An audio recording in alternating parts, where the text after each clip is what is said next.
নমস্কার বন্ধুরা, আমি কাটোয়া ডাঁটা, কুমড়ো, আলু, বেগুন, কাঁঠাল বীজের একটি পাঁচমিশালি চচ্চড়ি রেসিপি দিচ্ছি। প্রথমে কাঁঠাল বীজ আর কাটোয়া ডাঁটা একটু গরম জলে সেদ্ধ করে নিলাম, কারণ এটা ভাজলে শক্ত মতো হয়ে যায়। তার মধ্যে একটু কাঁচা লঙ্কা দিয়ে দিয়েছি। নামিয়ে আমি কড়াইতে সর্ষের তেল দিয়ে তার মধ্যে ফোড়ন দিয়ে আর শুকনো লঙ্কা ফোড়ন দিয়ে একটুখানি বড়িটা ভেজে নিলাম, লাল লাল করে ভেজে তুলে এবার কুমড়ো, আলু, বেগুন দিয়ে ভাজতে থাকলাম। এর মধ্যে নুন দিলাম, হলুদ দিলাম, একটু জিরের গুঁড়ো দিলাম এবং বেশি করে একটুখানি ধনের গুঁড়ো দিলাম। দেওয়ার পর এবারে কষতে থাকলাম। কষতে কষতে আমি ওই সেদ্ধ কাঁঠাল বীজ আর ডাঁটাটা দিয়ে দিলাম। দেওয়ার পর এবার সেদ্ধ হতে দিলাম। একটু ঘন ঘন যখন হয়ে আসবে তখন মিষ্টি দিলাম।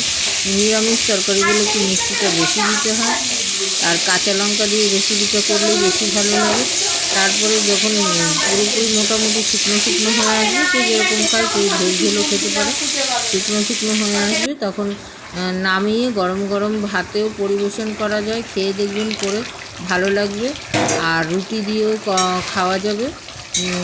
আপনার করে দেখবেন, এই সহজ রেসিপিটা খুব তাড়াতাড়িও হয় এবং খুব খেতে ভালো লাগে। আর আপনারা প্লিজ সাবস্ক্রাইব করুন আমার চ্যানেলটা, আর একটু কমেন্ট করেও জানাবেন আমার আর কি পরিবর্তন করা দরকার বা আর কি করলে ভালো লাগবে আপনাদের। দেখা